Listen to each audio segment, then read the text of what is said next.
Okay, so we have that compound over there in the middle. It's an alkene with 4 carbons. You can sort of name it there. You can say it's put one in because the double bond is just on carbon number 1. So it's put one in there.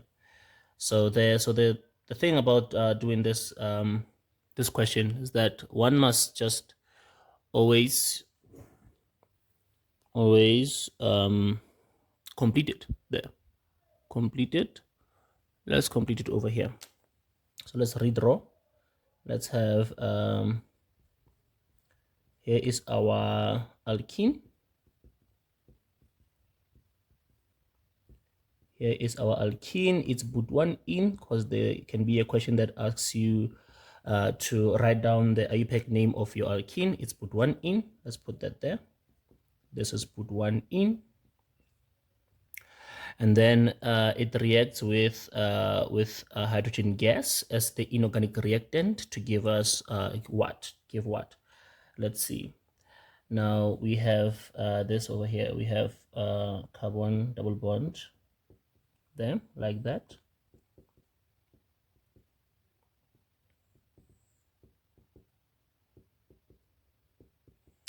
So I like to redraw it and then say, if we're going to have an addition reaction, reaction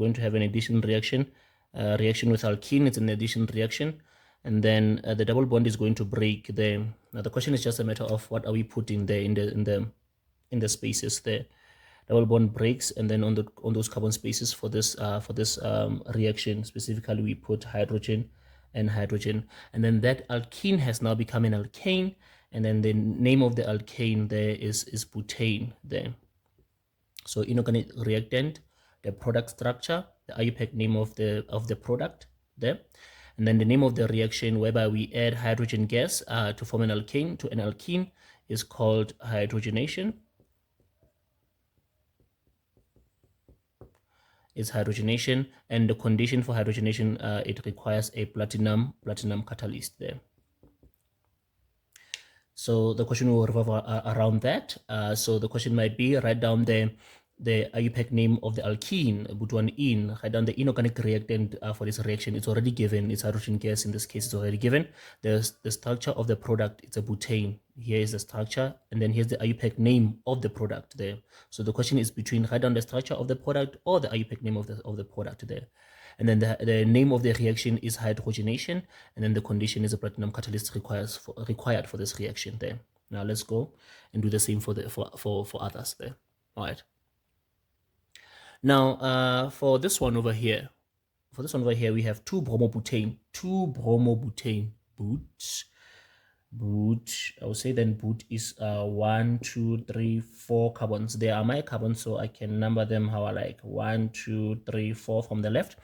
And then on carbon number 2, that's where I have a bromo. It's a butane, so it's only single bonds there. So we have a bromo on carbon number 2. Let me finish the structure like that.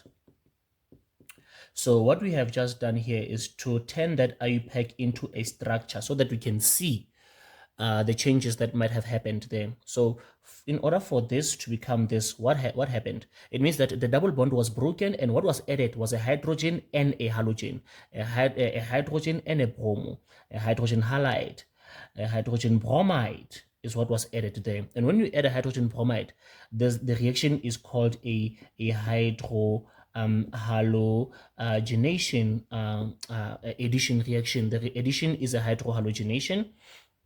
It's a hydrohalogenation, and it requires an unreactive solvent, as well as no water as the two conditions for hydrohalogenation there. So I again the IUPAC name given. Write down the structure. If you have a structure, write down the IUPAC name. With the structure, then write down the name of the reaction, the inorganic reactant required, plus what? The name of the reaction, the inorganic reactant required, the conditions as well. So sort of put everything there, down there. All right, and then we have butan 2 all over on that side there. So we must draw butan 2 all. But 1, 2, 3, 4 carbons. They are my carbons. This is 1, this is 2, this is 3, and this is 4. On carbon number 2, it's an alcohol. So on carbon number 2, we must have a hydroxyl group there. We must have a hydroxyl group on carbon number 2 there. So we must draw butan 2-ol, like we drew 2-bromo butane. You must put your nomenclature cap on, and then draw the structures. Now, how does this become an alcohol? How does this become an alcohol? How does an alkene become an alcohol? You added you broke the double bond, and then you added an H and an OH. You can say this is just H2O. You added water, and when you add water by addition, by breaking the double bond with addition, the name of the reaction will be a hydration reaction. Hydration reaction requires a sulfuric acid catalyst. It requires a sulfuric acid catalyst. Inorganic reactant, name of the reaction, conditions, structure, IUPAC of the product structure, as well as the conditions there. So yeah, more or less like 5 things to put there. So you put like you say, okay, you say for 4 things. Let's say for this one is the product structure, product IUPAC name, inorganic reactant required, name of the reaction, condition. Those are 5 things. For this one, the product, it was IUPAC. You turn it into it was in terms of its name, it's IUPAC name, and then you turn it into a structure. You give the structure, you give the inorganic reactant required. What are we adding? What are we adding to our alkene plus what? And then after doing that, then you have your conditions and the name of the reaction. Same as here, the structure of the product, because it's given in its name, and then structure of the product. The inorganic reactant needed is water. The name of the reaction as well as the condition is sulfuric acid catalyst there. And then lastly, in order for all these 3 reactions, they come from the alkene. They come from the alkene, meaning they involve the breaking of the double bond. And we have hydrogenation, halogenation, hydrohalogenation, and hydration. But then now what we have here is hydrogenation, halogenation, and hydration. So all of these are addition reactions. But then if we don't have a double bond, the reaction does not come from a double bond like this one. It goes from a single bond to a single bond there. So it goes from a haloalkane to an alcohol. This will be what does this require? First and foremost, it requires a sodium hydroxide or a potassium. It can be like a potassium hydroxide or water there. Just anything that has a hydroxide, a hydroxide that can remove that halogen and then replace it there. It can substitute it there. This reaction whereby a halogen is replaced with a hydroxyl group is called a hydrolysis reaction. Now conditions time. It's mild heat as well as a dilute strong base there. So it's mild heat and dilute strong base, and it's a hydrolysis there. So it's a substitution reaction there. So you have 4 reactions, 3 of them are addition reactions, and then 1 is a substitution reaction there. And then the last thing that you can also do or analyze is to say that how does the homologous series change? This is alkene to alkane hydrogenation. Alkene to haloalkane. In this case, we have alkene to haloalkane. There are 2 of them. We can either have halogenation or hydrohalogenation, depending on how many halogens we add. If we add only 1 halogen, it's hydrohalogenation. But if there were 2 bromos, it would be halogenation there. And then here, whereby an alkene becomes an alcohol, is hydration. So when you see alkene to alcohol, it's hydration. But then you can also see that an alcohol can also be formed by hydrolysis from a haloalkane. From haloalkane to alcohol, then is hydrolysis then. So to refrain from making the mistake of thinking that all reactions that form an alcohol are hydration, remember to check where is it coming from. Does the alcohol come from an alkene? If it comes from an alkene by addition, then it's a hydration. But if it's coming from a haloalkane by substitution, then it's a hydrolysis reaction there. Okay. Now, to then answer the questions there.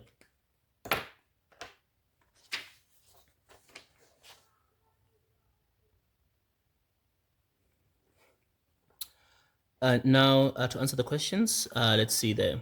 4.1 says distinguish between saturated and unsaturated hydrocarbons. Saturated hydrocarbons have only single bonds between carbon atoms, and unsaturated hydrocarbons have a triple or a double bond between carbon atoms there. But I'm more interested in 4.2 going down. So 4.2.1 says write down the names of the reaction. Reaction 1, this one over here. Reaction 2, this one over here, and reaction 3 over there. So with this analysis that we have there, we already have the answers there. So let's see. So we have a 4.2.1. The name of the reaction 1 over there, that is our halogenation. Is the hydrohalogenation. 4.2.2 reaction 2 is our hydrolysis reaction, and then reaction 4 4.2.3 is our hydration reaction there, from an alkene to an alcohol addition hydrogenation there. The addition type, the type of addition is a hydrogenation reaction there. Okay, now once you're done with this one, then we can go then to look at other questions. It says write down 4.3.1 one reaction condition for reaction 2. The reaction condition for reaction 2 is, okay, let me just label them quickly. This is 2, this is 1, and this is reaction 3. Okay, so one reaction condition for reaction 2. Reaction 2 is a hydrolysis. So the condition for hydrolysis, there are 2 of them. They only want one condition. 4.3.1, we have mild heat. You can say mild heat or dilute strong base because they only want one condition there. So here we have it there. 2 reaction conditions for reaction 3.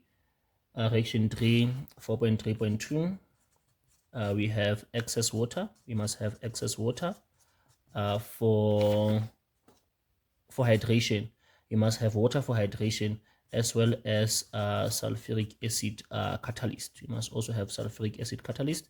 Now this is if they say now write down they didn't say write down the formula or the name. So remember, if they say write down the name, then you'll have to say sulfuric acid catalyst there. Sulfuric acid catalyst there. All right, compound A is used in cigarette lighters. It can react with excess oxygen. Write down a balanced chemical equation to show the reaction. Of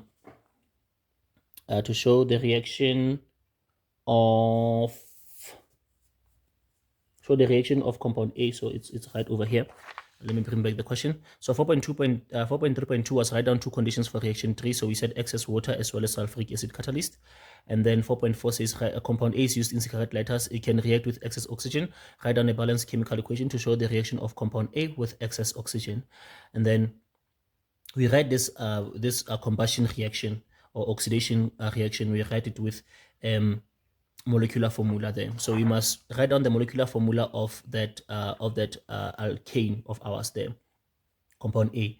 So 4.4, it's a combustion.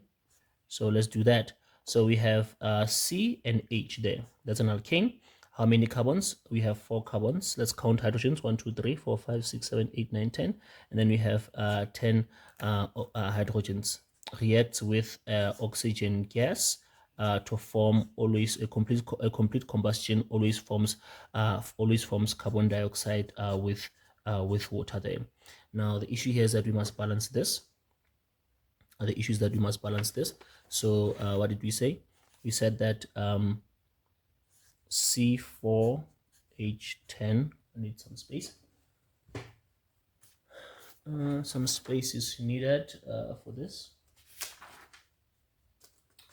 So let's have, we have a C4H10 plus oxygen gas giving us carbon dioxide and water there. So that's butane. It reacts with oxygen to give us carbon dioxide and water. And to balance it, we have 4 carbons on the left hand side and then only 1 here. So we put a 4 here to have 4 carbons, 4 carbons.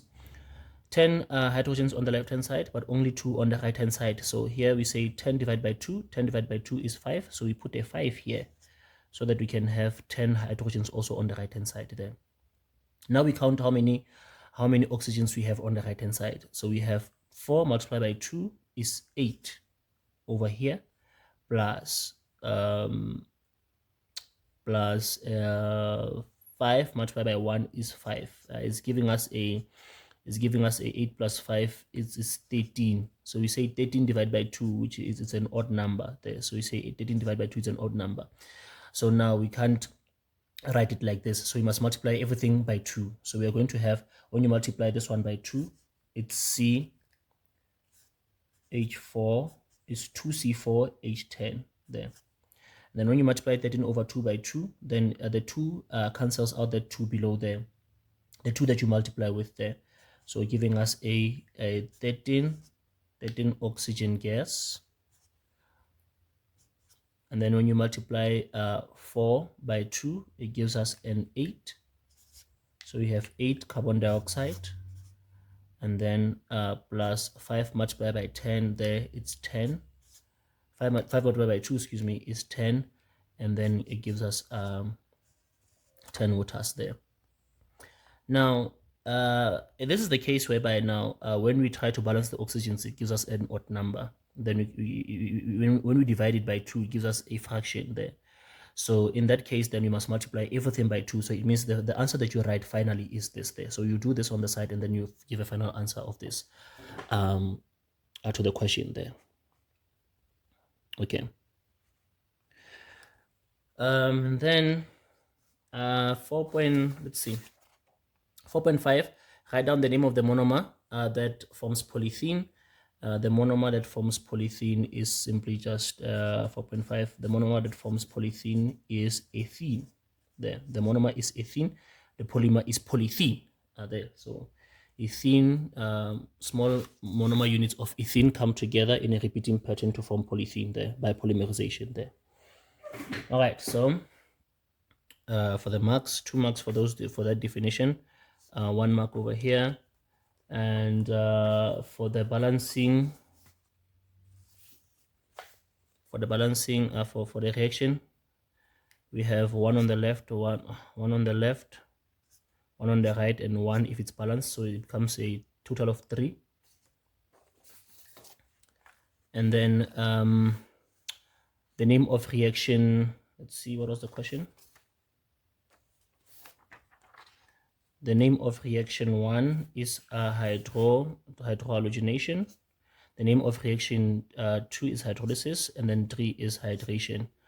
And then now the condition for reaction 2, the condition for hydrolysis is mild heat, 1 condition. The condition for hydration is excess water and sulfuric acid catalyst, 1, 2. And then yeah, so that's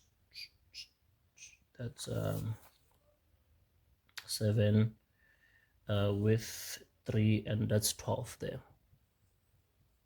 Okay.